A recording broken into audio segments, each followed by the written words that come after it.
Assalamualaikum warahmatullahi wabarakatuh. Perkenalkan, nama saya Rahmadian Fitri dengan NIM 19059037. Baiklah, saya akan menjelaskan tentang definisi commercial paper atau surat berharga. Surat berharga adalah instrumen pasar uang yang diterbitkan oleh korporasi atau perusahaan, non-bank, dan maksimal jangka waktu 12 bulan atau jangka pendek. Baiklah, keuntungan dari commercial paper yaitu pembayaran yang dilakukan secara eksternal. Dalam commercial paper ini lebih mudah, lebih praktis karena dalam jangka pendek, karena commercial paper lah yang mudah untuk melakukan pembayaran.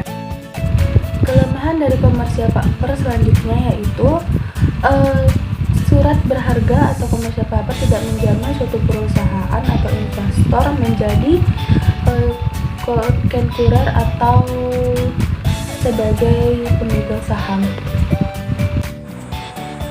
Menghitung tingkat bunga efektif commercial paper rumusnya yaitu bunga nominal ditambah biaya terkait dibagi pokok pinjaman dikurang bunga nominal dikurang biaya terkait dikali 360 per periode commercial paper. Nah, contohnya adalah perusahaan ABC berencana untuk menjual commercial paper dengan nominal 100 juta dengan jangka waktu 270 hari. Nah, perusahaan ini berencana membayar bunga sebesar 12% per tahun. Untuk ini, perusahaan mengeluarkan biaya dealer dan lain-lain sebesar 100.000.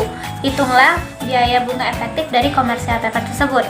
Nah, caranya yaitu pertama, cari dulu bunga nominal commercial papernya, yaitu 12% dikali 100 juta dikali 270 per 360. Nah, hasilnya itu 9 juta. Setelah mendapatkan hasilnya, selanjutnya kita masukkan ke rumus pencarian tingkat bunga efektif dari commercial paper. Nah, langsung saja kita masukkan angkanya. Bunga efektif sama dengan 9 juta ditambah 100.000 per 100 juta dikurang 9 juta dikurang 100.000 dikali 360 per 270. Nah, kemudian mendapatkan hasil 13,35%.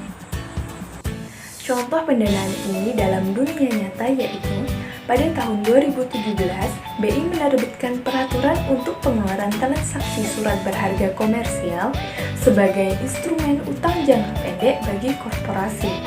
Penerbitan ini diperkirakan akan mampu mendorong perbankan untuk menurunkan bunga kreditnya, khususnya kredit modal kerja. Menurut analisa Bank Sentral, suku bunga kredit bank rata-rata 11,83% atau masih jauh dari ekspektasi suku bunga kredit atau DKI. Kepala Departemen Pengembangan Pendalaman Pasar Uang BI mengatakan bahwa CP sebagai salah satu instrumen utang oleh korporasi memang memiliki tingkat biaya yang lebih murah daripada bunga kredit dari bank. Pendalaman sebagai contoh, jika sebuah korporasi mengajukan kredit kepada bank, korporasi itu juga harus membayar biaya bunga yang dihitung dari komponen suku bunga dasar kredit, kolateral, dan provisi. Sedangkan jika memakai CV, korporasi memang harus mengeluarkan biaya seperti pemeringkatan dan lainnya. Namun, bisa mencapai 100 basis poin atau 1% lebih rendah dibanding biaya bunga bank. Korporasi bisa menerbitkan instrumen CP jika membutuhkan pendanaan dengan tenor 12 bulan. Dengan menerbitkan SBK korporasi akan mendapatkan pendanaan langsung dari pasar bukan melalui perantara perbankan. Seperti diketahui, BI baru saja menerbitkan peraturan tentang penerbitan dan transaksi SBK komersial di pasar uang. Dan saat itu, sudah banyak korporasi yang menunjukkan minat untuk menerbitkan CV, dan mayoritas adalah perusahaan leasing atau perusahaan pembiayaan.